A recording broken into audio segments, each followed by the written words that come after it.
Boa noite a todos.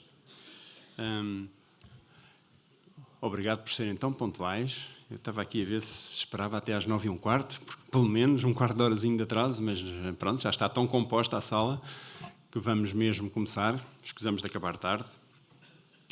Gostava de dar as boas-vindas, antes de mais nada, aos nossos convidados de hoje, James Keenan, que é jesuíta, e o Austin Iverick. Já os apresento daqui a um bocadinho. Agradecer muito a vossa disponibilidade para estarem aqui hoje. O Austin fala português e compreende português. O Jim compreende quase tudo, mas ainda não totalmente. Como diz Santo Inácio de Loyola nos exercícios, o amor consiste na comunicação recíproca, a saber, em dar e comunicar o que tem, ou do que tem ou pode, de maneira que se um tem ciência, que a dê ao que a não tem. Estamos por isso, Jim e Austin, agradecidos pela vossa presença entre nós para partilhar a vossa ciência. Bem, dou-vos as boas-vindas, agradeço a vossa presença de todos, tão composta que está a sala. A organização deste encontro deve-se aqui a uma organização conjunta entre a Brotéria e a Pastoral da Família da Companhia de Jesus e Comunidade Inaciana.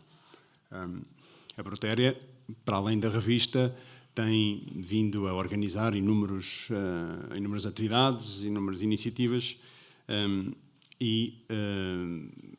neste contacto e neste diálogo entre cristianismo e cultura, está em mudanças e em renovação e, como muitos saberão, inclusivamente de mudança geográfica. A Brotéria vai passar, que é ali entre Lapa e Santos, vai passar para o Bairro Alto, que é o que está a dar hoje em dia, e vai passar mesmo ali para o lado da Igreja de São Roque, da nossa casa antiga dos jesuítas. A Pastoral da Família dos Jesuítas e da Comunidade Inaciana é uma coisa que vai começando a existir. Já há imensas iniciativas, já há vários grupos, mas de facto não há nada muito sistemático e estamos a tentar sistematizar e a tentar organizar. E por isso, esta já assim começar a aparecer numa organização desta conferência e de várias outras coisas. O encontro desta noite encontra-se, portanto, num contexto de, ao nosso nível, não deixar morrer a preocupação do Papa pela sua Pastoral das Famílias. E, portanto, há de facto uma atitude clara da parte do Papa de uma nova pastoral e, concretamente, sobre as famílias, e se não tivermos cuidado, podemos continuar a fazer o mesmo que sempre fazíamos. E, de facto, acho que o Papa Francisco convida-nos a ter uma atitude diferente. Se bem se lembram, depois de fazer um grande inquérito a toda a Igreja, não é? Em que cada cristão podia, de facto, responder a um inquérito que depois ia para as paróquias, para as dioceses, para a Conferência Episcopal e depois para Roma, depois de fazer isto tudo, de convocar um sínodo sobre a família em 2 assembleias, o Papa escreveu a exortação apostólica Amoris Laetitia. O Austin falar-nos um pouco do contexto em que a Amoris Laetitia aparece, o porquê, este contexto do Papa sobre esta temática. Depois deste documento têm vindo a surgir imensas iniciativas de foro teológico, pastoral, eclesial, um pouco por todo o mundo. Também suscitou alguma, eu não diria imensa, mas alguma, não muita, mas ruidosa polémica, especialmente sobre o capítulo 8º, que é um capítulo que prevê a possibilidade de processos de acompanhamento e discernimento para que pessoas em situações que se chamavam irregulares, que eu acho que já não se chamam, mas isso era outra conversa, pessoas em situações não regulares sacramentalmente possam eventualmente, segundo um processo de discernimento, ter a possibilidade de vir a aceder aos sacramentos. Como sabem, isso causou muita polémica e em Portugal o percurso de acolhimento da Amoris Laetitia não foi óbvio.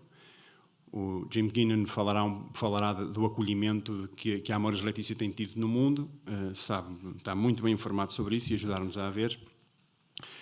Em Portugal aconteceu, em 3 ou 4 passos, digo-vos rapidamente mais ou menos o que aconteceu. Logo no dia em que saiu a Amoris Laetitia, assim a quente, houve algumas reações de alguns bispos e logo ali se percebeu que as sensibilidades eram diferentes. Entre bispos diferentes, houve reações diferentes, especialmente em relação ao referido capítulo 8º. E por isso, logo se percebeu que não era uma coisa óbvia. Depois, houve um grupo de bispos que propôs à Conferência Episcopal,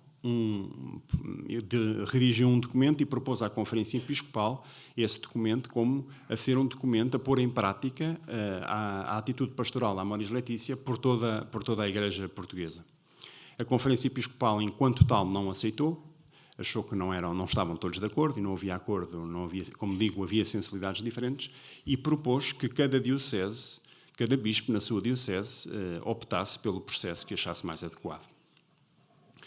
O arcebispo de Braga foi o primeiro a escrever uma carta pastoral sobre este assunto, com uma proposta de acolhimento e de discernimento com passos concretos. Quando um casal vem ter connosco, o que é que ele pode fazer? E, portanto, há um documento exatamente da Diocese de Braga que propõe mesmo um processo de acompanhamento. E depois de Braga, muitas outras dioceses foram escrevendo várias notas e cartas pastorais. Por exemplo, Aveiro, Bragança, Miranda, Porto, Lisboa, Leiria, Fátima, Porto Alegre, Castelo Branco.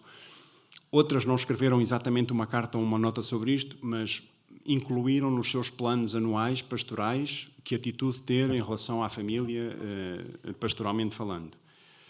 E outras, como por exemplo o Algarve, adotou o tal documento que a Conferência Episcopal não tinha aceito como da Conferência, mas houve um ou outro bispo que adotou para si. Estas iniciativas parecem apenas referir-se ao capítulo 8º, a estas coisas mais polémicas, mas a Amoris Laetitia é muito mais do que isso, como vamos ouvir aqui, como certamente já 99,9% leu, e portanto sabe perfeitamente que é muito mais do que isso e tem provocado e proposto consequências positivíssimas pelo mundo fora e também em Portugal. Por exemplo, o movimento nacional do CPM, de preparação para o matrimónio, editou um novo livro com conteúdos e processos renovados.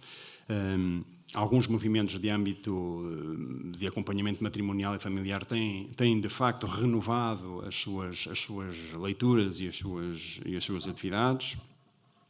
As dioceses, muitas estão em Portugal, estou a falar de Portugal, no mundo muito mais, mas em Portugal, de facto, os gabinetes e os secretariados de apoio à família estão, de facto, a ser renovados e, portanto, há de facto um ambiente que está a surgir depois deste documento e que não é uma coisa bombástica, mas que vai acontecendo e as pessoas estão-se a mover. Inclusive, por exemplo, a Conferência Episcopal, no mês passado, publicou uma carta da Conferência Episcopal sobre a alegria no matrimónio, a alegria do amor no matrimónio cristão. A nível nacional, as equipas da Pastoral da Família vão abrir o próximo ano com uma reflexão sobre acompanhamento aos casais novos. Enfim, há muita coisa a surgir. A nível da comunidade inaciana em Portugal, vários grupos, várias atividades já existem. Como eu dizia no início, estamos a tentar sistematizar um bocadinho. No meio, só 3 ou 4 coisas, sem explicar. Existe uma coisa que é o relógio da família, existe a arte do encontro, os amores imperfeitos, não se aplica aqui a ninguém, certamente. Grupos de namorados, e estamos a pensar agora estruturar grupos de acompanhamento dos primeiros anos de vida matrimonial. Bom, não vieram aqui para me ouvir, eu já me calo, vieram para ouvir estes senhores que estão aqui ao meu lado. Vamos começar com o Alston Ivory, que fará um enquadramento da exortação apostólica, Amoris Laetitia, no contexto do pontificado do Papa Francisco e da sua preocupação pastoral sobre as famílias.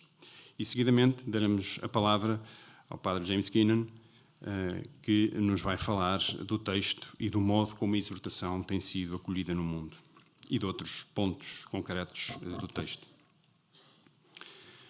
Antes de apresentar o Alston e de lhe passar a palavra, queria só agradecer ao Colégio João de Brito, como sempre, disponibiliza-nos este espaço fantástico, não era possível fazermos no outro lado. Agradeço às tradutoras, à Isabel Branco, que fez a ponte, à Paula Matos e à Mira Benedito, que estão ali naquela cabinezinha e que se disponibilizaram generosissimamente para fazer a tradução. Agradeço ao Gabinete de Comunicação da Província Portuguesa da Companhia de Jesus, agradeço ao COPAV com toda esta logística que ali está fora e, naturalmente, agradecemos a Brotéria e a Pastoral da Família a presença de todos vós aqui. Ok, vamos a mais meia hora densa, de muita sabedoria. Então, James Keenan é padre jesuíta, norte-americano, entrou na província de Nova Iorque da Companhia de Jesus em 1970, foi ordenado padre em 1982, estudou o primeiro ciclo de teologia na Western Jesuit School of Theology em Boston, good school. Licenciou-se e doutorou-se na Pontifícia Universidade Gregoriana em Roma, boa escola. É autor de inúmeros artigos, ensaios académicos e livros na área da ética teológica. É professor no Departamento de Teologia do Boston College e diretor do The Jesuit Institute. É especialista em ética das virtudes, em bioética e em história das éticas teológicas. É impossível apresentar aqui o currículo do Jim, as centenas de artigos que já escreveu, as dezenas de livros, as colaborações editoriais, etc. Refiro apenas, agora tinha-me encontrado com o Jim há vários anos, encontrei-me há 1 ano e meio, 2, em vários encontros. Eu participei num deles, que fez em 4 ou 5 universidades dos Estados Unidos. You understand Portuguese? Yeah. Que fez uns debates entre um grupo de teólogos e um grupo de bispos. Bom, nos Estados Unidos há mais ou menos 300 bispos, nós temos mais ou menos 30, portanto é um bocadinho diferente a dimensão. Mas, de facto, promoveu o diálogo e as perguntas e respostas de como pôr em prática e como acolher melhor a Amoris Laetitia, e os bispos estavam interessados. Nem todos, como em todo lado, mas muitos. E eu participei num destes encontros e agradeço muito. Bom, muitas coisas. No passado mês de junho recebeu o mais conceituado Prémio de Teologia da Conferência Anual da Sociedade de Teologia Católica da América. E muito mais se podia dizer do Jim. O ponto mais alto, sem dúvida nenhuma, o ponto mais alto do currículo do Jim é que foi meu professor há uns anos, e isso fez ele. Eduardo. I'm from New York and I like to stand. This is my first time in Portugal and I am very happy to be here. I am here for 3 reasons. Miguel Almeida, whom I taught 17 years ago in Boston College and who did a license thesis on divorced and remarried couples and the possibility of their access to the sacraments. In other words, he thought of Amoris Laetitia 15 years before it was written. Francisco Mota, who wrote his license with me in 2017 in Boston College on righteous anger.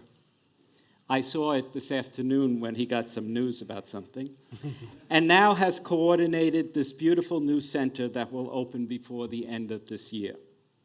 And finally, the third reason is newly ordained Father João Manuel Silva, who is working with me now in Boston College in sexual ethics, and who did a superb paper for me on the 17th century Jesuit Thomas Sanchez. Happily, I also will participate in his first Mass this weekend. It's a delight to be here with Austin, whose writings I've long admired. I want to spend the next 30 minutes talking with you about Amoris Laetitia, which means the joy of love. I want to talk with you about it in 2 ways. First, its language, and second, how it's being received around the world. I will give a comment on 7 words that Pope Francis uses and a comment on 7 examples of how it is being received around the world. At the end, I suggest the type of church that Pope Francis wants us to become.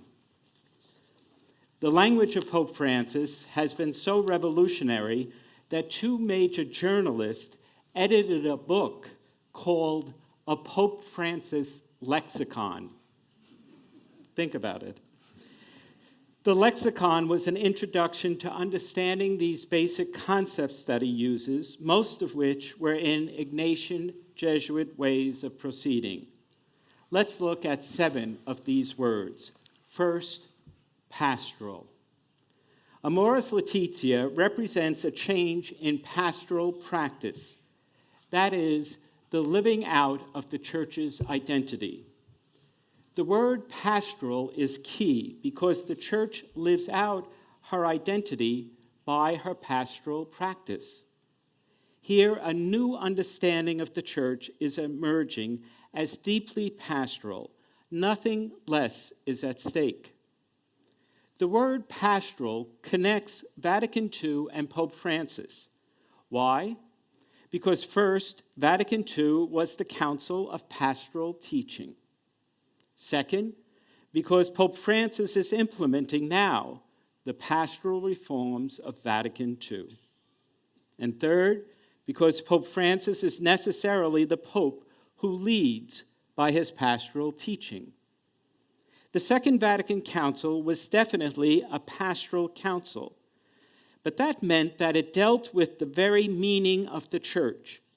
The council's key documents, Lumen Gentium, Gaudium et Spes, and Dei Verbo, were about the very foundations of the church and its faith. They were rightly called pastoral because they were about the living out of the revealed faith in the church.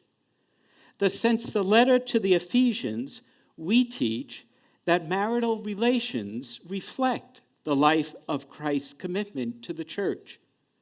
But as we understand marriage better, we understand how Christ relates to the church and vice versa. There is a turning point in the pastoral ministry of the church that represents a shift of how we relate with families and ministry. Second, local.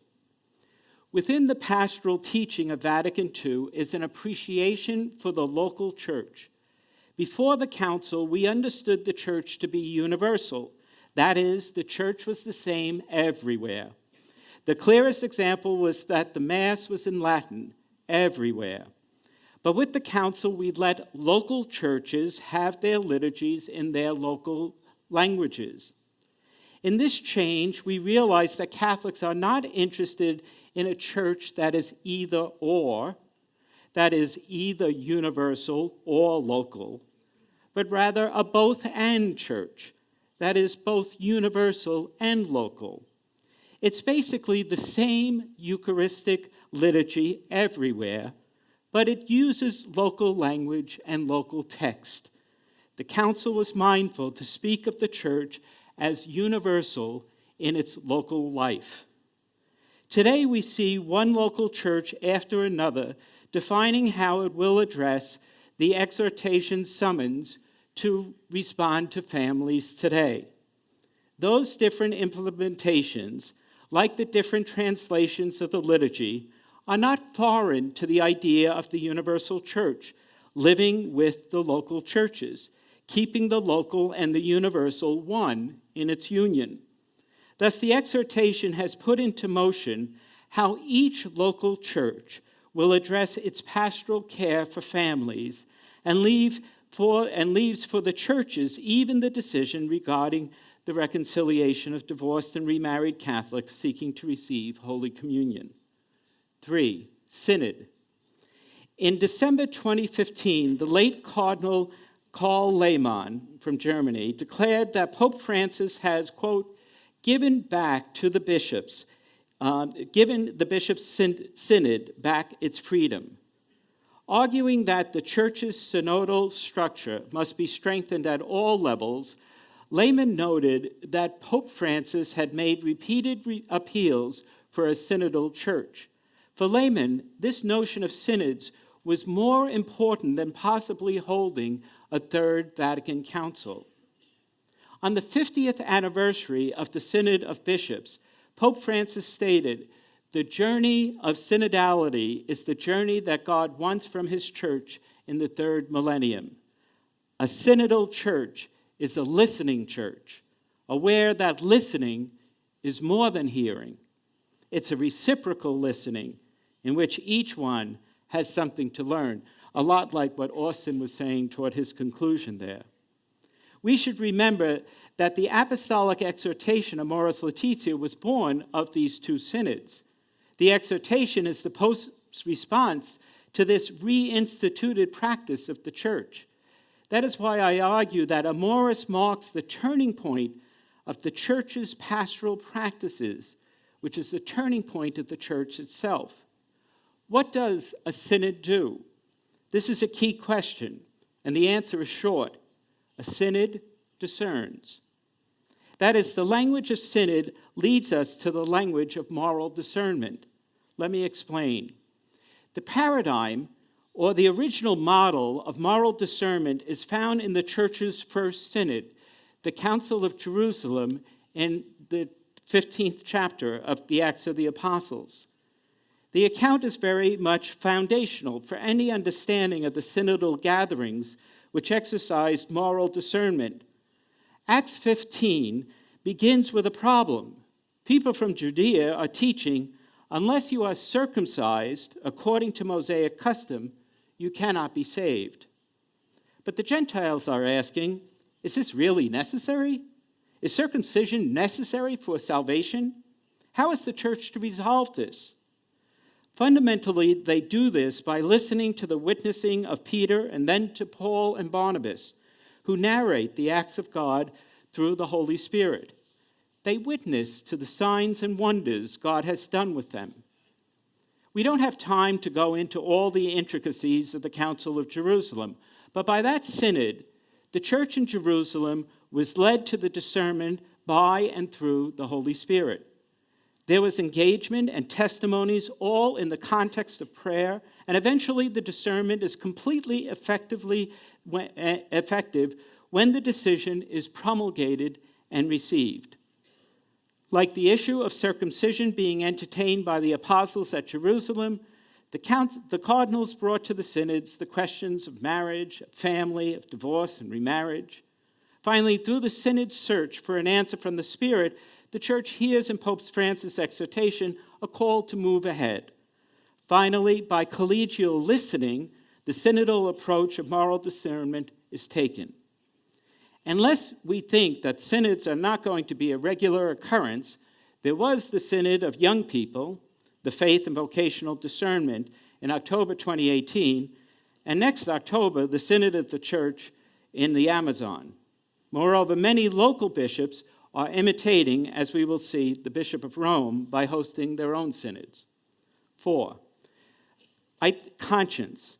I think a key sentence in Amoris Laetitia is this one.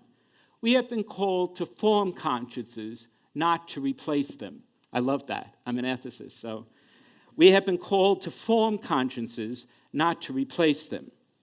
The Pope is underlining, and you can imagine him writing that, saying, oh, I like that sentence. The Pope is underlining the primacy of conscience that is affirmed as the voice of God living in us by Gaudium et Spes.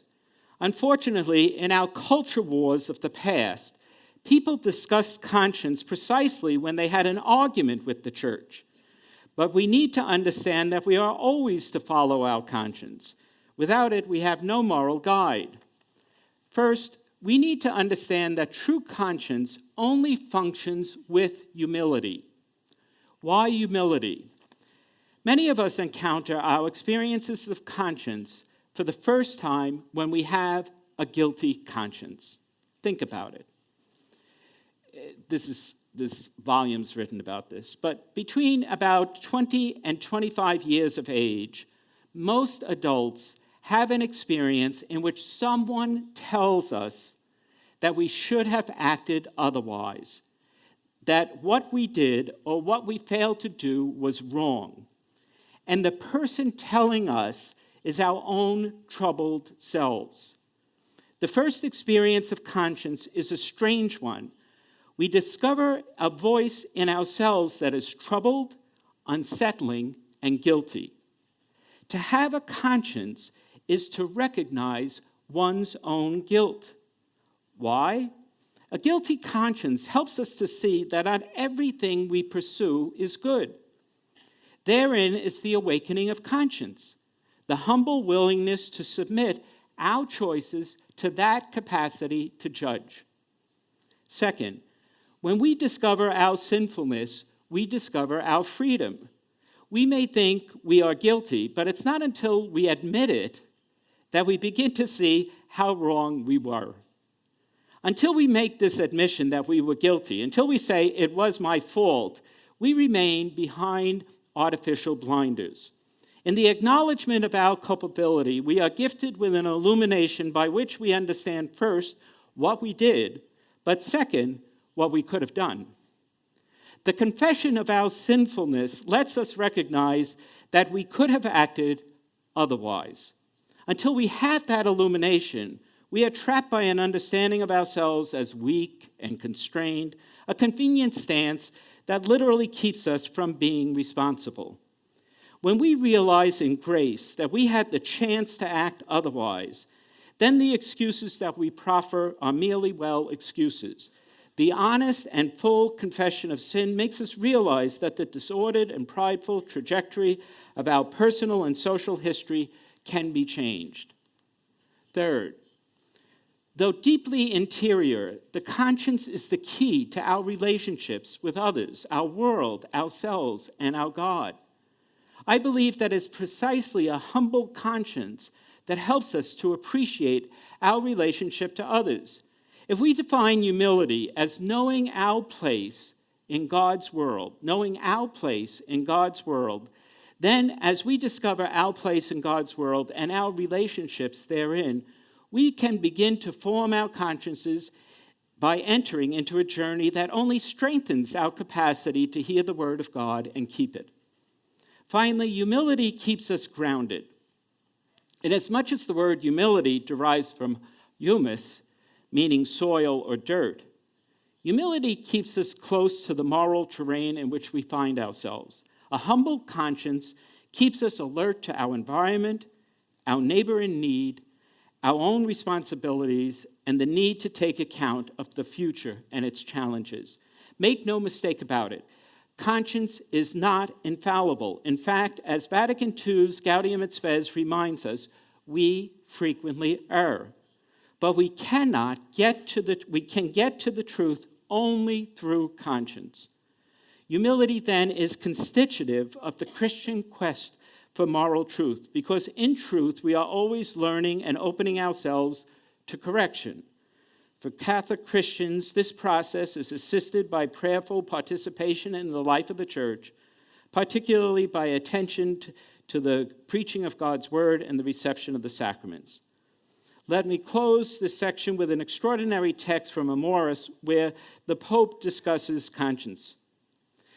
We can add that individual conscience needs to be better incorporated into the church's praxis in certain situations which do not objectively embody our understanding of marriage.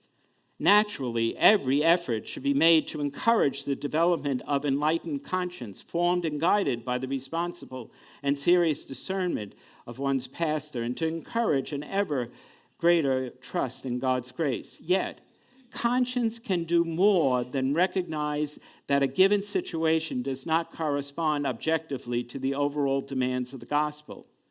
It can also recognize with sincerity and honesty that what for now is the most generous response which can be given to God, and come to see with a certain moral security that it is what God himself is asking amid the concrete complexities of one's limits, while yet not fully the objectively ideal. In any event, the Pope concludes, let us recall that this discernment is dynamic. it must remain ever open to new stages of growth and to new decisions which can enable the ideal to be more fully realized. The heart of Amoris Laetitia, I think, is the Church's eloquent respect of people's consciences. 5 and 6. The moral discernment and accompaniment. The celebration of the synods and the exhortation of Amoris Laetitia are significant affirmations of moral discernment with people of conscience for a listening and serving church. Pope Francis believes that his priests, religious, and lay ministers can accompany people in their discernment and conscience. As history helped us to see that synods are well-rooted in early pastoral practices, history can help us again in understanding moral discernment and accompaniment as, in fact, another ancient practice. Let me give you one example from history. A study of the originality of the Irish practice of confessing sin from the 6th century notes that in the beginning, these confessions were usually made to a spiritual guide known as an anam cara, an Irish word which literally means soul friend, soul friend. The soul friend was esteemed within the monastic system. An ancient Irish saying comments that anyone without a soul friend is like a body without a head. Every monk was expected to have an anam cara to whom he could make his manifest of conscience. The practice spread. The role of the soul friend was not just to discern or judge for the other. The soul friend, the anam cara, was a guide to accompany the individual through the trials of life. The encounter between the soul friend and the individual aimed at a dialogue that was neither contractual nor constraining, but which bore testimony instead to a God who was always willing to forgive. The dialogue, therefore, was a healing one. For this reason, the anam cara himself or herself was to be hospitable, welcoming the weary Christian on her or his journey, so that the individual could manifest her or his conscience. Thus, the soul friend is a fellow pilgrim on the same pilgrim path. The hospitality that the anam cara offered was solidarity, so that the pilgrim maintained the journey. In many ways, the soul friend was a person who knew suffering, who comes through the firing of real suffering and self-sacrifice, while at the same time growing ever more open to the saving, forgiving grace of Christ, and one who always reserves in her or his heart a sincere hospitality for the stranger, the fellow pilgrim, the fellow sufferer. A humble conscience needs a good interlocutor. I think that Amoris Laetitia is that all married couples can find in the church their own soul guide or anam cara. It seems we will need more and more anam cara to accompany our members as they in conscience begin to think anew of how they are called to be disciples with one another in a church that is not fearful of the gathering of synods. This afternoon I had interviews like Austin with Antonio, who I saw. Where are you? Antonio, you're somewhere around here. Okay, and Jose. And at one point, we started talking about priests. And, you know, this document is going to be tough on priests. On the laity, it's fine. It wants you to talk. For the priests, they're to listen. It's a whole role reversal. Think about it. 7, mercy. Throughout the document, mercy is present. I want to share with you the centrality of mercy, which I define, as Austin noted, as the willingness to enter into the chaos of another. Mercy is keenly found in the Good Samaritan parable, where many preachers and theologians saw in the story of the Good Samaritan the narrative in miniature of our redemption by Christ. I don't know how many of you have heard the Good Samaritan told this way, but starting with Clement of Alexandria, Origen, Ambrose, and finally Augustine, the Good Samaritan parable was told allegorically like this. The man who lies on the road is Adam. wounded by sin, suffering outside the gates of Eden. The priest and the Levite, the law and the prophets are unable to do anything for Adam. Along comes the Good Samaritan, Christ, a foreigner, not one from here, who tends to Adam's wounds, takes him to the inn, which is the church, gives a down payment of 2 denarii, which are the commandments of love of God and neighbor, and promises to return for him the second coming, when he will pay in full for the redemption and take him with him into his kingdom.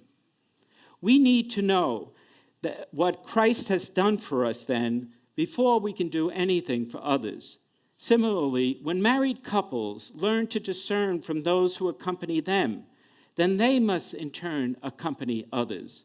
On this note of mercy, then, let us turn to 7 ways of receiving Amoris Laetitia, and this section is half the other first, so don't worry, I'm not halfway through, I'm about 65%. I know that many want to hear about Amoris not only on the 8th chapter, where divorced and remarried might be able to receive communion now, but also in the use of marriage, of Amoris, for marriage formation, for married life, for accompaniment in family living. So my first 2 points are on chapter 8, and all of the remaining 5 are on the lives of married couples and families in Amoris. First, doubtful and certain reception by canon lawyers. We have known since, this is about reception, we have known since Amoris first appeared that some of the hierarchy have resisted it. There were the famous 4 doubts by the 4 cardinals, which were mostly about chapter 8, where the question of divorced and remarried Catholics was raised. But those doubts were answered many times over, most splendidly by a Jesuit and a Dominican, both from Paris, in a recent book that in English is A Flexible Morality Not Without a Compass. What we might not know is how well major hierarchy responded to these doubts as well. The Buenos Aires bishops wrote to their priests regarding how to interpret that 8th chapter. And it deserved attention because the Pope made it the authentic explication of the teaching itself. Then Cardinal Francesco Coccopalmieri, the president of the Pontifical Council for Legislative Text, wrote his book on how to canonically interpret chapter 8. Finally, Archbishop Charles Scicluna of Malta offered his positive interpretation of the chapter. Second indication of how people are receiving it, appointing particular priests to be available for accompanying those in second marriages. As Episcopal conferences and individual dioceses decide the pathways of chapter 8's implementation, one instance of Catholic imagination and leadership is emerging in many, many dioceses. 3 years ago, the Bishop of Rouen, France, proposed to his diocese 7 priests as missionaries of mercy, mandated to specifically welcome divorced people who are in a new relationship with the objective of enabling them to examine their consciences in complete discretion in the light of the Word of God. Now, 3 years later, as Pope Francis encouraged us to remember that the Eucharist is not a prize for the perfect, but a powerful medicine and nourishment for the weak. 4 other French dioceses have such priests of mercy. Recently, La Croix tells the story of a widower and a divorcee receiving communion recently for the first time in their own parish after 17 years in their second marriage, after being accompanied by such a priest. They were active in the parish, the wife working for 16 years as a chaplain, bringing communion to the sick, though never receiving communion herself until finally last month. Third, universities and bishops receiving the document together. In Paris, the rector of the Institut Catholique, Philippe Bourdin, hosted a study day so as to train people to do discernment about marriage and family life.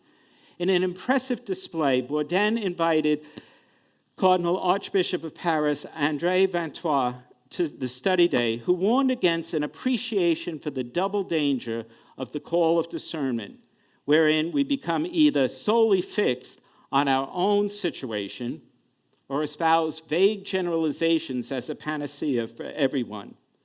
He concluded that the church's mission is not to provide preordained solutions for every situation, but rather to draw on the wealth of its tradition in order to assist people to understand how God's call is relevant to their particular situation and how God enables us to respond. This became the first of many events of cardinals and universities working together. 4 handbooks. In connection with the Paris meeting, and maybe this is something for Brotéria, 2 theologians edited an ingenious and extraordinarily accessible French edition of Amoris Laetitia, with each of the exhortations 9 chapters accompanied by commentary. The exceptionally collaborative project takes literally its exhortative preface, a journey to take together.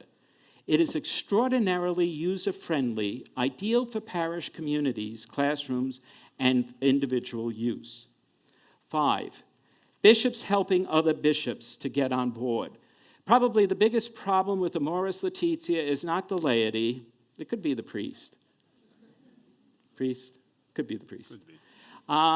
But it's certainly the bishops. If the priests are in first, then the bishops are in second. Otherwise, the bishops are in first. But it's the bishop's reluctance to receive this. 3 years ago, I reported on how the churches of Italy, France, Germany, Austria, Malta, Argentina, and South Africa were all creatively receiving the exhortation. I wrote the article because in the United States, our Episcopal Conference refused and still refuses to put the papal exhortation on their meeting agenda, even though half of our cardinals and bishops want to talk about it. I sent the draft of my text to Cardinal Blaise Supich of Chicago, who called me after reading it and said, yes, let's host a 3-day conference at Boston College the way the French did. He invited 20 bishops to participate in the conversation, including Cardinal Kevin Farrell from the Vatican Dicastery on Laity, Family, and Life, and 2 other cardinals and many archbishops and bishops. The meeting, called Amoris Laetitia, I have it here.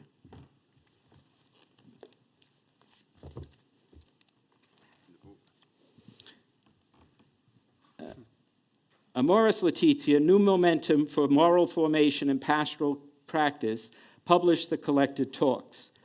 Afterwards, the cardinals asked me to host 3 more one-day conferences at 3 different universities across the country. Another 47 bishops participated in these conferences. 6, bishops hosting their own synods. Following Pope Francis, Bishop Robert McElroy hosted a landmark synod in 2016 to see how his diocese of San Diego should discern its way of implementing Amoris Laetitia. I recently wrote to Bishop McElroy asking him to tell me what he has done since the synod. He wrote 5 points. First, they changed their entire preparation for couples' marriages.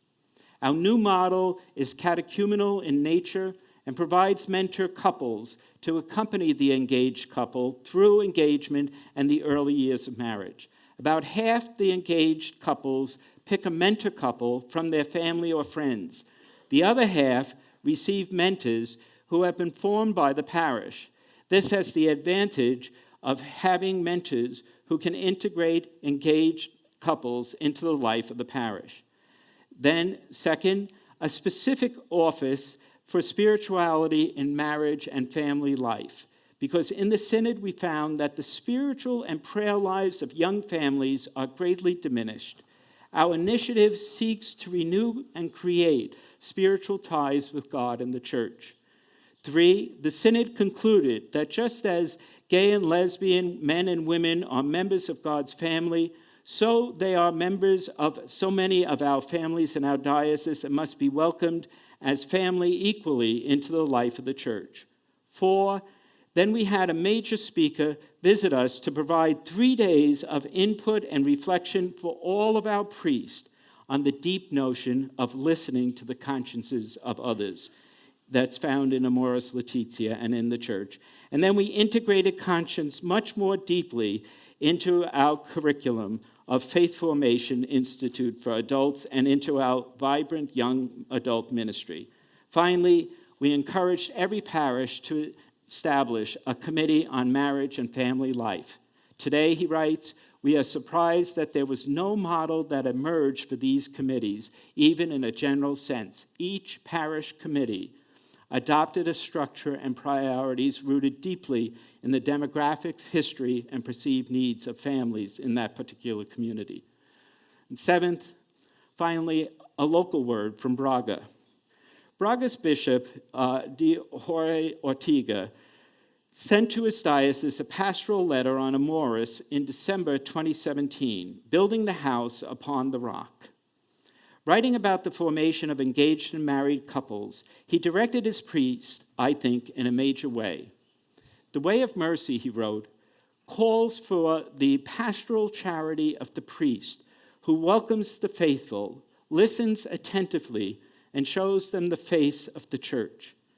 The priest should appear as a shepherd and not as a controller of grace, because the church is not a customs house, but a paternal house where there is room for everyone with their stressful life.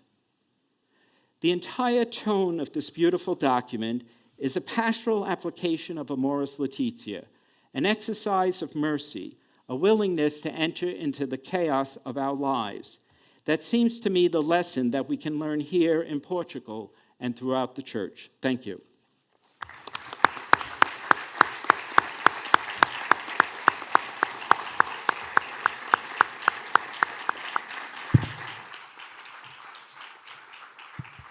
Thank you, Jim. Thank you so much. Proponho mais um minuto.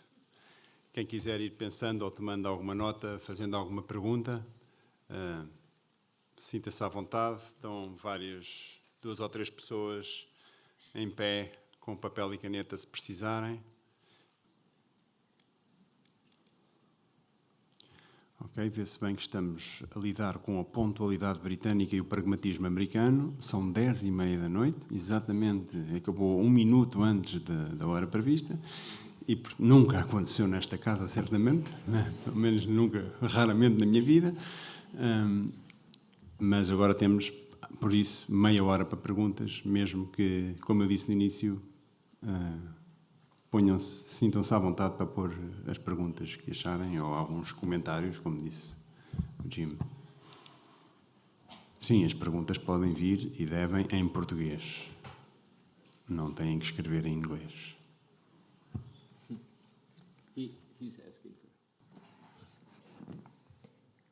Já está? Já está. Okay.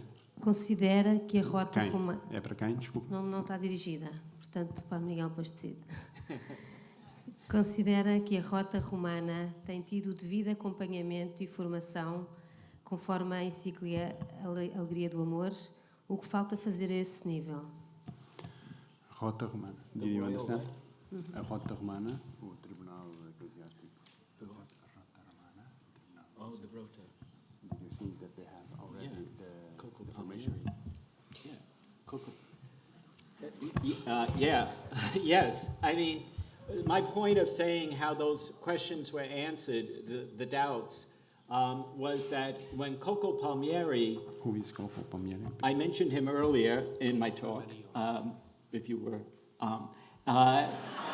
he's the president of the legislative text, so he is the chief canon lawyer for the Vatican.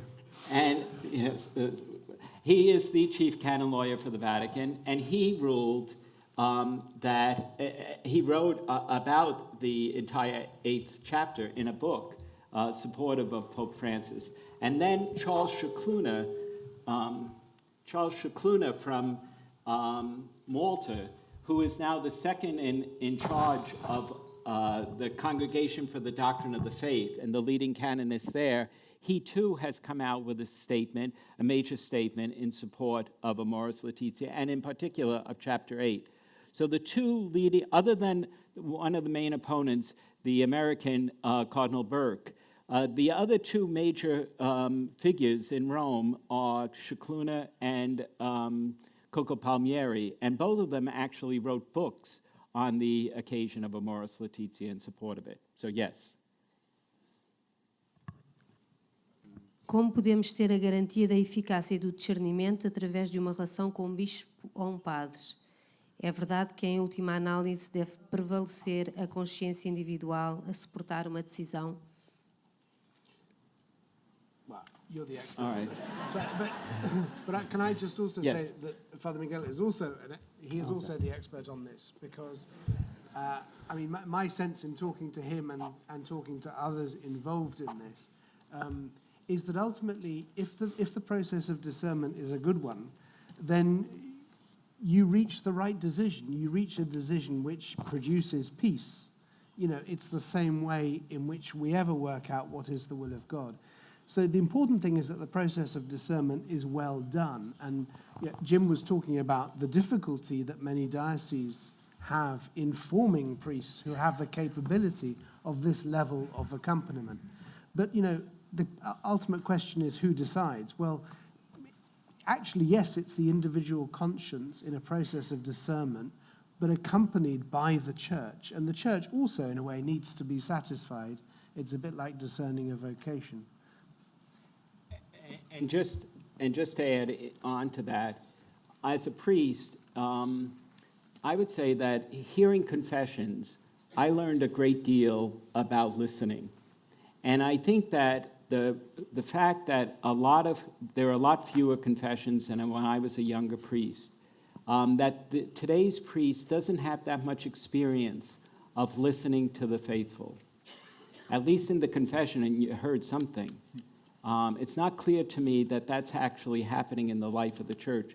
So I think that one of the main reasons why these bishops are appointing these 7 priests in each of their dioceses is precisely because they believe 2 things about these priests. One is that the bishop believes that they have good judgment, but 2, that they know how to listen. I don't think he wants to say that these are priests of mercy if they're not. So I think that this is really important about a whole pastoral shift in the church. And we're just at the beginning of this. Think 20 years from now, when more and more married Catholics feel very comfortable with their parish house, with their rectory or whatever we want to call where the pastor lives or the leadership of the parishes. 20 years from now, how people will have already a certain communication one with the other, and that lay people will also be leading in a variety of different ways that we are only just now seeing.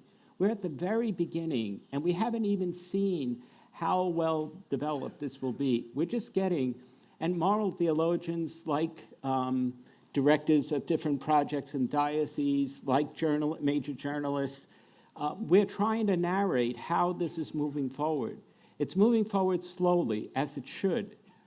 And however, as it becomes more custom, as it is becoming in Braga, or it's coming in Rouen, or it's coming in Lyon, or it's happening in Chicago or San Diego, in those places where it's happening, we'll be ahead of the curve. And in a way, all the other places are going to be coming up later. But eventually, in about 20 years, we're talking a long haul here, 20 years, most people will say, what was really new there? It will become ordinary that we can have an encounter between married people and their clergy, or their lay ministers, or whomever is then in charge of the sacraments 20 years from now. E o Padre Miguel também pode Yeah, dai. responder. Não, foi muito bem respondido. Não, tá bom, tá bom. Como é possível formar boas consciências se a crise de valores é tão acentuada atualmente? Eu diria simplesmente que é por isso que é precisamente necessário o papel da Igreja. Digamos que a Igreja tem toda a tradição catequética e teológica, e as pessoas hoje em dia precisam desse recurso, dessa tradição, para formar as consciências. Por isso o Papa diz, na Amoris Laetitia, o nosso papel de formar consciências, não é de reemplaçá-las. E a formação das consciências é uma tarefa fundamental da Igreja contemporânea. if I could add a different compliment to what Austin just said. In my country, in the United States, we haven't had a guilty conscience. And we have a president who doesn't know one. And this is an indication of a major problem in the United States. We have, I was trained in Europe. I was trained in Rome, I was trained in Germany. You know, you go around Germany, you see memorials to the killing of the Jews, the killing of the Gypsies, the Romas, the killing of the homosexuals. In other countries, you see a national recognition of the crimes that they committed. We have no memorial to slavery, that we enslaved people for 200 years. We have no memorial to the genocidal attacks on the Native American people. We have never apologized for Hiroshima or Nagasaki. My country, we do not have a guilty conscience. And so in 1945, at the end of the war, in moral theology, conscience was born in Europe. In the aftermath of the terrible war, Germans, Belgians, French, Italians, Spanish theologians all wrote about that where was the conscience in this war. And they began to teach in their seminaries so that by the time 1965, 1970 came around, Europeans, well, in the continent, because the English speakers across the channel were like the Americans. They had won the war, and there was no need to examine conscience. We had done it right. And so you read any of the writings of my colleagues from the 40s or 50s or 60s, 70s in the United States, they're pejorative about the language of conscience. The people teaching in seminaries in the United States never invoke conscience. Very rarely. John Courtney Murray was an exception, not the rule.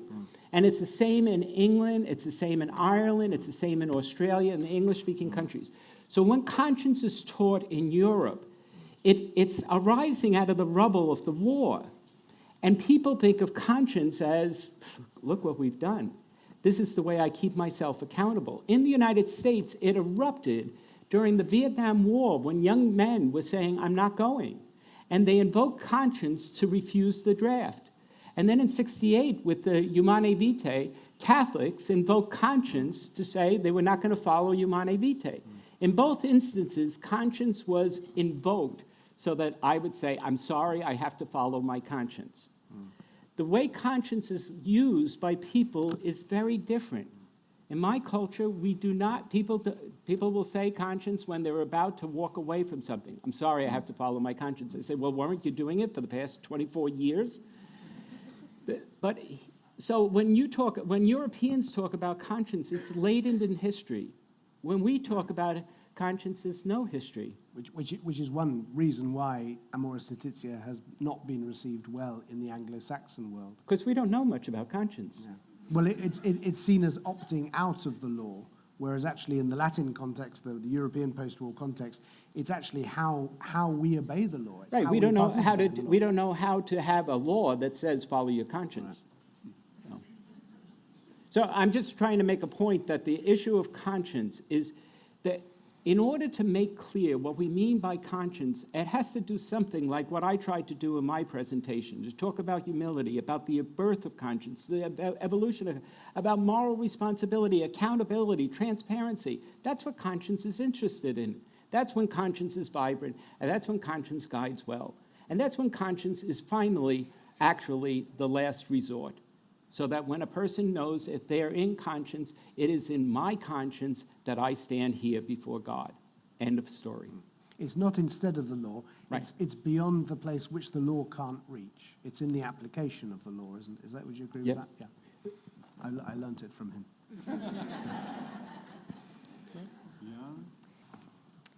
O acompanhamento dos casais recasados com vista à sua integração plena na vida sacramental tem de ser feito por sacerdotes ou pode ser feito por outros casais ou leigos com experiência de acompanhamento? Isto podes responder. Yeah. Ele é o esperto. Yeah. Esperto.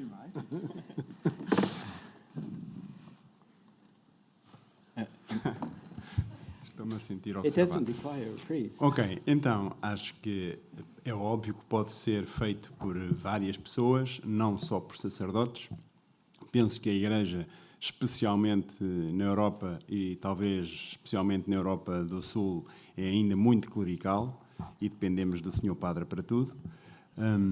Mas isto tem a ver depois com a formação que damos aos leigos e a formação que os leigos procuram para, exatamente, acho que há aqui duas vertentes. A vertente da experiência, que um padre não tem, em princípio, pode ser viúvo e pode ter sido casado, mas a grande generalidade dos padres não foi casada e não é divorciada e não é recasada e, portanto, há aqui o papel da experiência do que é a vida matrimonial e como é que esse acompanhamento pode ser feito e, por isso, as preparações para o casamento, não só nestes casos, mas em todas as coisas, não é? As preparações para o casamento, o acompanhamento de casais, há de ser feito, mais bem feito, por casais. E depois há a questão mais teológica, digamos assim, do discernimento a fazer, e isso eu diria que é preciso ter uma preparação mais específica, mas não tem que ser o padre a decidir, a fazer o acompanhamento. Acho que tem que ser alguém da comunidade, da Igreja, e reconhecido como tal, mas não vejo aqui que tenha que ser o padre a fazê-lo.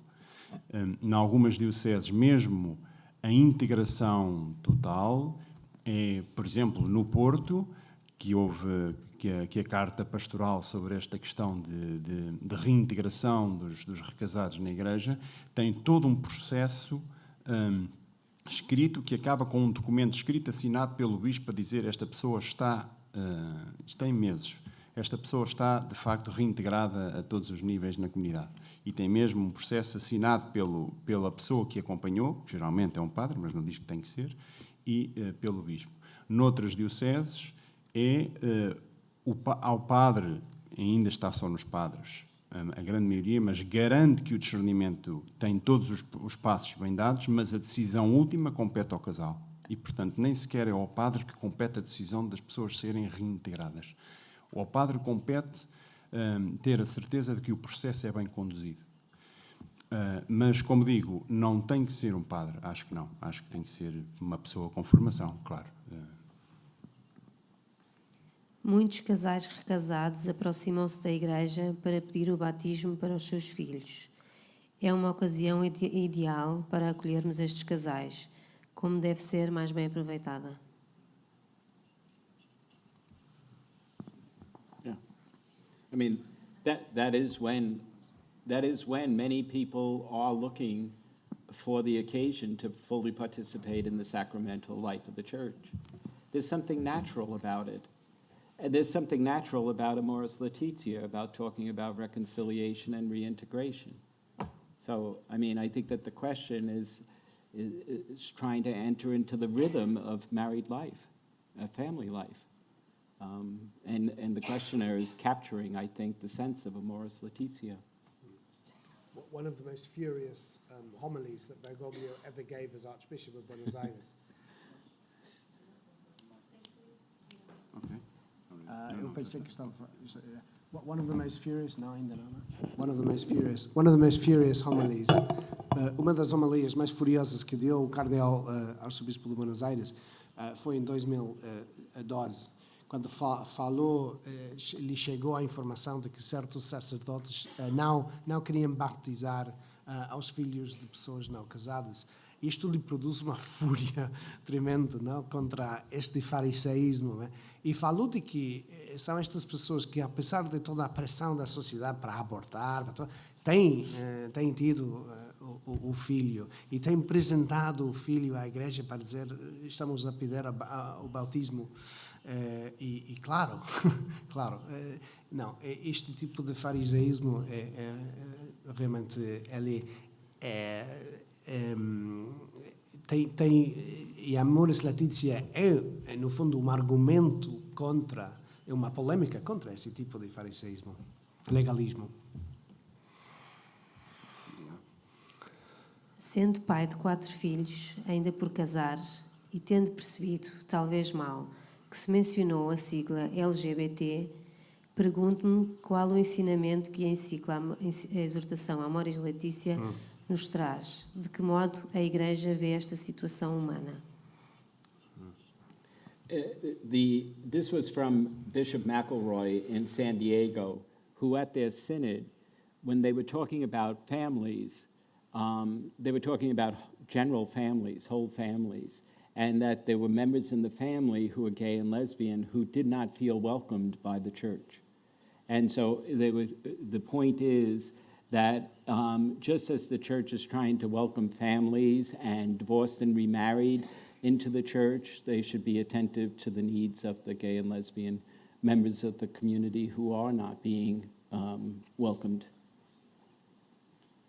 There was a big debate in one of the big questions in the synod was over gay relationships. At least it was raised in the synod.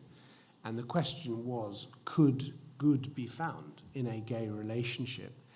And that discussion began, but very quickly was closed down. It was an unacceptable discussion for a large number of the synod participants, especially from Africa and some parts of Latin America. And in the book I recount actually the effect of, in the first synod, when there was a line in the mid-term report which produced headlines that the church was changing its teaching, actually then produced the opposite reaction in the synod. It made them very afraid to touch on the issue. And I spoke to some synod members who said, you know, in their little groups, you just couldn't raise it, you know, because it was anathema. And I very much had the feeling that that issue of gay people, gay relationships, which I think is one of the huge pressing issues in the church at the moment, which we find very hard to talk about. I had a sense, actually, that that will be talked about in the future in the way that now the divorced and remarried can be talked about. You know, in other words, you see the church simply can't talk about some things for a time, and then it can. Because in the book I say how actually prior to, in earlier synods, people had tried to raise the issue of the divorced and remarried and the access to sacraments. And the Vatican, the organizers of the synod, just said, no, you know, we are here to reaffirm church practice, and it just couldn't be spoken about. But actually Bergoglio, who attended one of the synods, said, actually to one, I recall it in the book, you know, this needs a different kind of a synod to be able to talk about. And I think this issue, actually, of LGBT relationships, it needs to be dealt with pastorally, but it's too big, it's too hot at the moment. But I'm sure in the future the church will find a way to talk about it. É fascinante perceber que esta reforma do Papa Francisco tem a ver com a nova evangelização, partindo do encontro com Cristo. Quanto ao mais polémico da Amoris Laetitia, fico sempre a achar que complicamos muito. Pergunta: o que faria Jesus que deu o pão a todos os apóstolos, incluindo Judas? Porque se excluem pessoas da comunhão? Porque o Jesus excluiu... Porque se excluem. Porque se excluem pessoas da comunhão. Por que excluir pessoas da comunhão? Yeah, who gets... Why does the church exclude people from communion? What are the grounds for exclusion? It's late. Why do we? It's late. you really want me to go down this alley? You know, sins against the Holy Spirit. I think that the questioner is really asking, you know, about Judas or Peter or, you know, a host of the woman caught in adultery. I mean, we constantly see indications by Jesus in the gospel that forgiveness is what God is about. You know, you just made the point about having someone to say you're sorry to. I mean, that's connected to our relationship with God. I think that the church has come to a different understanding, and we're seeing more of it. Can I move into closing? Okay. I just wanted to brief 3 closing remarks. One is, I think that this document, you know, nobody brought up birth control tonight. I will do. Nobody brought up birth control. right? Nobody brought up birth control. Now, I'm not saying that the teaching has changed at all, but suddenly marriage is not simply about whether you're taking the pill or not. The complexity of marriage is being explored. That's what Amoris Laetitia is about. And it's saying that the laity have to, especially married and families, have to find in the church accompaniment in their lives. And so Amoris is not like Humani Vitae, which was a wonderful document about marriage, and then basically became known for singularly saying that there could be no birth control. Amoris is talking about family life and marriage much more beyond that issue. Not ignoring it, but realizing that there are a zillion other issues that are going on in a family household, from questions like employment, stability, the health of a child, the health of a parent. The issues of family life are explored by Amoris, and it's the first time we have a document that's written with that tone, point one. Two, I'm teaching in Rome and in the past 7 months, and this colleague that I know said, I had an advanced cancer, I had an advanced melanoma. If you've had advanced cancer, you know what it's like. He found this out, and he wanted me to talk to a good friend of his who had an advanced cancer and who has since just died. And I went to visit with him and just stay with him, and I thought he wanted me to talk about my cancer and him talking about his cancer. He used it as a ploy to talk to a priest. And he told me, and this was not a confession, this was before it, that he had been divorced by his wife, raised his 2 daughters, and that he had gone on 3 occasions during the past 20 years to be absolved from his divorce so that he could receive communion. And at 3 different churches in the Diocese of Rome, he was refused absolution. Now, I don't think many people fully understand how many clergy are afraid of exercising real ministry and how often they are in a much stricter interpretation of the law than it exists. So there's something about Amoris that's talking to us about interpreting the tradition in a much more merciful light than what this poor man went through. 20 years of trying to seek communion by first being absolved and not encountering it in the see where the Pope is bishop of. How many other priests have refused absolution to a person, not who's divorced and remarried, but who's simply divorced? How many priests know what the teaching is, let alone are prudentially exercising that ministry? And that's what I think is happening here. It's a change about pastoral practice, about educating, something that Miguel has been making clear in that last comment. But the last thing is, I hope you read the document.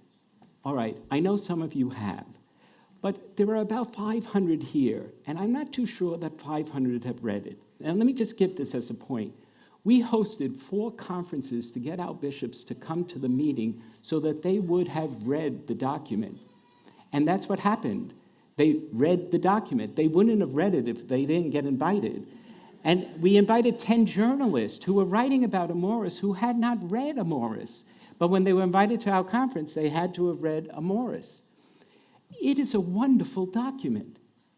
You say to yourself, it sounds like, an old Italian grandfather from Argentina writing about his way of looking at marriage. But it's just an engaging, lovely, affirming document of what it means to be Catholic. Treat yourself, if you haven't read it, to a read. You can get it online. Go to the Vatican, just put down Amoris Laetitia, and the first thing that will come up will be an English or Portuguese or Spanish or Chinese translation of the document that you can read right online. It is worth the read. so many people will say that they're surprised after they've read the document. Be surprised by love, not only enjoy the joy of it. Thank you. Thank you. Thank you, Jim. Thank you.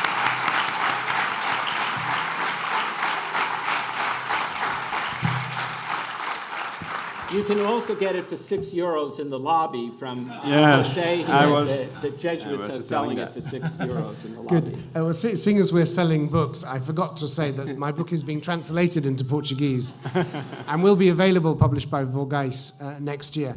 No, I just wanted to end with a word that we haven't actually heard much tonight, which is key, which is integration. The objective of all of this is integration, and integration does not mean simply opening the doors. Francis resisted during the synod any idea of a general readmission to communion for the divorced and remarried. He continually said that is not integration. And he said communion alone is not a solution. The solution is integration. Because the problem with opening the doors generally is that you treat people as an undifferentiated category. We cannot treat the divorced and remarried as simply a category of people, any more than we can treat the married as simply a category of people. There are only, in God's eyes, people. And each of these people needs to be attended to and received by the church, just as Christ receives and attends to each one of us. And this was beautifully put during the synod by another famous Jesuit, Antonio Spadaro, when he says that the church is moving from seeing the question in terms of a door, open or shut, to seeing it in terms of a face. There is only that person in front of us, that person before God, and the truth about that situation. We have to accept the truth of ourselves and the truth of our condition, including our own failure, in order to be able to have hope in the mercy of God, which is absolute and unconditional. Only when we are truthful can we be open to mercy, and truth without mercy is a hard stone. It's not the love of Christ. So the object is truth and mercy, holding them together, not as a compromise, but because each need each other, and only in that way do we achieve true integration, which is ultimately the fellowship of all of us through the church with Jesus Christ. Thank you.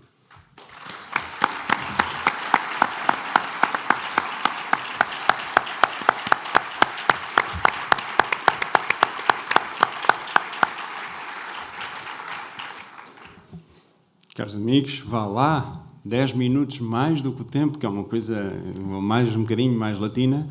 Obrigado por estarem aqui. Vou passar a palavra no minuto ao Padre Francisco Mota, que está na Brotéria e é um dos organizadores deste evento.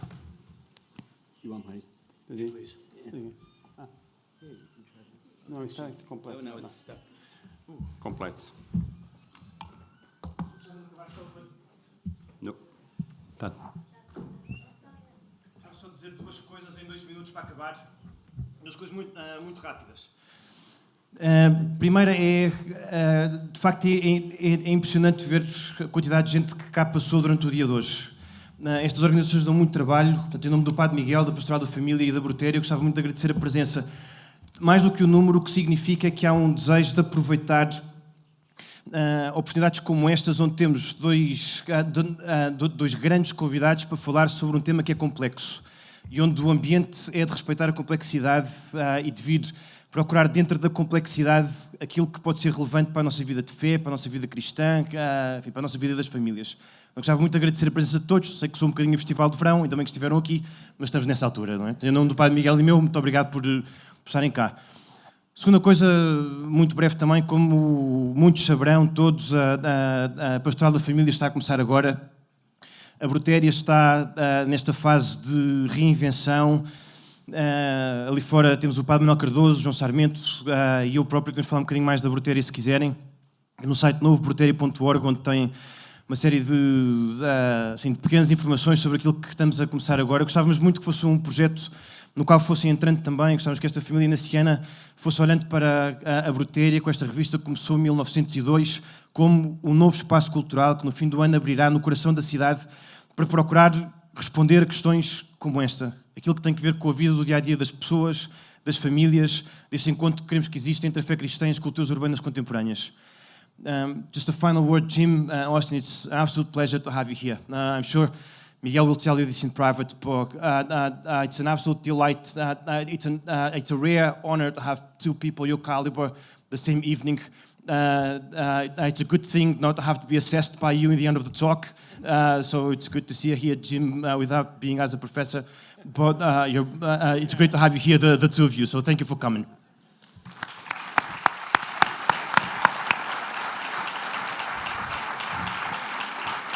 Último. Obrigado a todos. Último aviso. Diz a empresa que organiza estas coisas que não é por mal, mas às vezes isto é tão pequenino que as pessoas põem na carteira ou no bolso e levam. Cada coisa destas é bastante caro, se não se importam, mesmo que demore mais um bocadinho, vamos tentar ser ágeis, mas não se esqueçam de entregar. Muito obrigado por terem vindo e até à próxima. Obrigado. Austin, obrigado, gente.